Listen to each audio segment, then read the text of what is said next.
Regardless of where you stand, we can agree that there's a deliberate effort to dismantle the US administrative state. It's redefining how federal power operates.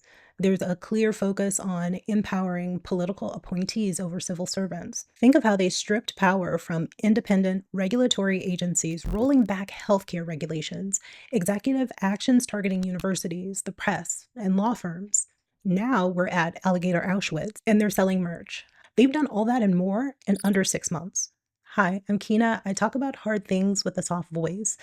When I began preparing this video, I wanted to discuss what to expect from Project 2025 over the next 6 months, but there is something more important that we should talk about. I was going to discuss how ICE would become more aggressive, especially since it has just received a significant cash infusion, how we'd see more Doge restructuring and reductions, we'd see continued flouting of the judiciary. Additionally, with this predatory bill signed into law, Congress would be impotent.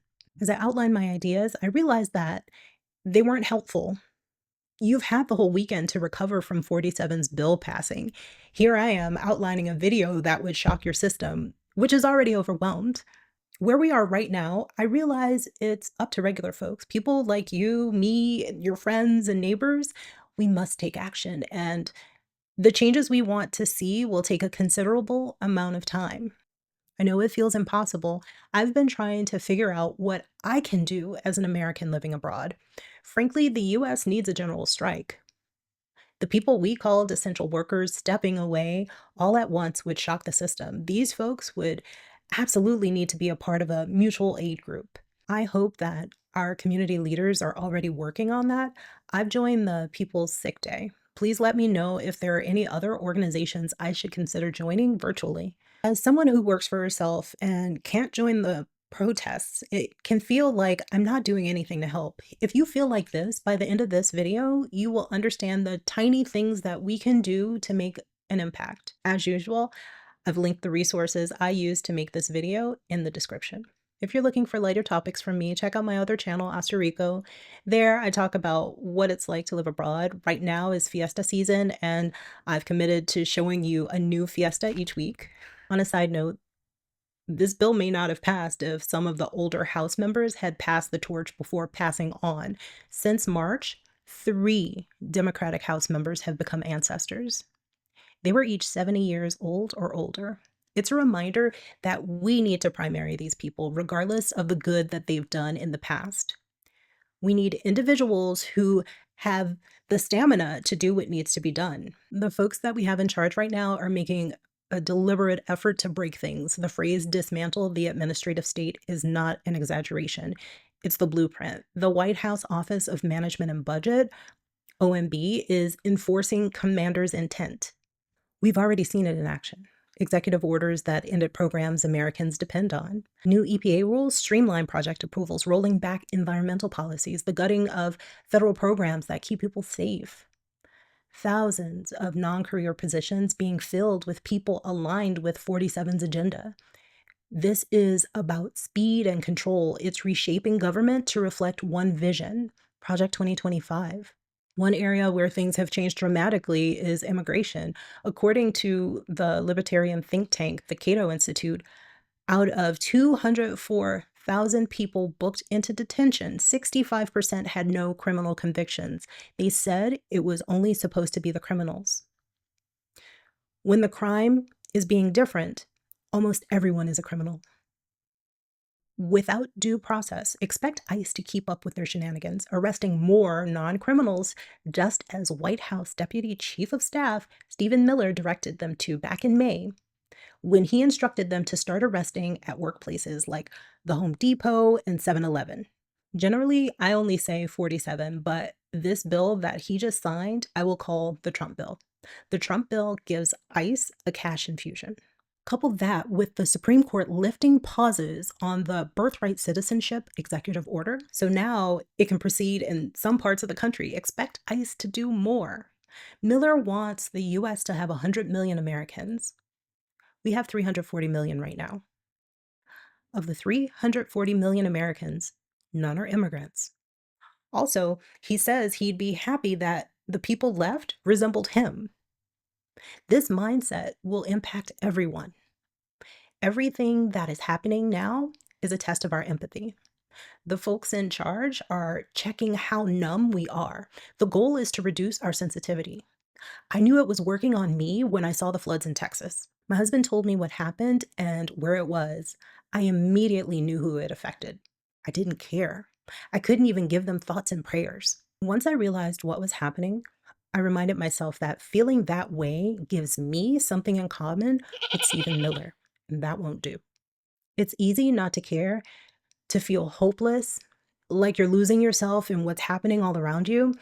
What's hard is doing something more than doom scrolling or constantly consuming the news. It's something more than hiding away from what's going on and trying to live like everything is normal. I have significantly limited my time on social media. It started affecting my mood. It was contributing to the guilt I was feeling living abroad, as if me living in the States would influence change faster. If I were there, I'd probably be working long hours and stressing myself out with current news whenever I took a break. I'd have less of an effect than I do now. Look, we can make a change even if you're like me and can't go in the streets for a protest. All this will take a long time to see results. I mean, it took 8 years for 47 to accomplish the tasks that the Heritage Foundation wanted him to complete. So, why do we think we can make a change after a few protests? We have to take actions that we can sustain over long periods, actions that impact the money of the people who just got a permanent tax cut, the people who pay 47 to be where he is right now. First things first. I filed my taxes 2 years ago and I never received my refund. I look it up and it's there, but no refund made to my account. Generally, I don't leave opportunities for refunds, but that was a special year. For those of you who have jobs, max out your dependents on your W 4. Frankly, you should have already done this. The point of doing this is not about not paying taxes, it's about not providing an interest free loan to the government, a government that's currently transferring the wealth of the keystone of America to the 1% through taxes and fewer services. Furthermore, they fired a number of the staff members who would have processed your refund. Why would you chance being in the situation I'm in right now? Nonetheless, we all need to be consumer activists. There are so many movements from which we can draw inspiration. Consumer activist movements use a variety of actions to influence political change. We're all familiar with the Montgomery bus boycott during the civil rights movement. But there are others. Boycotts involve collectively shunning goods and services produced or sold by specific companies. These put pressure on the corporations. The free produce movement in the 19th century encouraged consumers to avoid goods made by slaves. It challenged the institution of slavery by promoting alternatives produced by free labor. It involved opening specialized stores and using mail order catalogs to reach beyond local areas. The 2019 Korean consumer boycott of Japanese travel had a significant economic impact. It caused large declines in exports of accommodation services to Korea. It showed that when people are mad, it can have a big economic impact. Are you mad? I know I am. Boycotts encourage the consumption of specific goods or brands. Sustained collective action, along with widespread public support, makes boycotts effective. Historically, successful boycotts were often a part of broader social justice movements. It demonstrates the power of collective refusal to shop. Beyond consumer boycotts, organized economic pressure is a key tactic.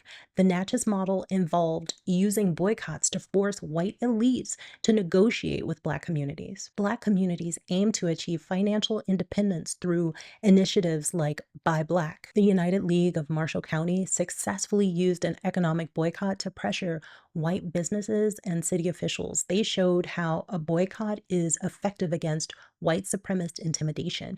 It included demands for hiring Black police officers and other municipal employees. Groups like the Natchez Deacons for Defense kept their actual size and capabilities secret to instill concern with white supremacists and the authorities. Concealing their size served as a weapon. It created an impression of greater force than their actual numbers. Activists, they sometimes leveraged the media.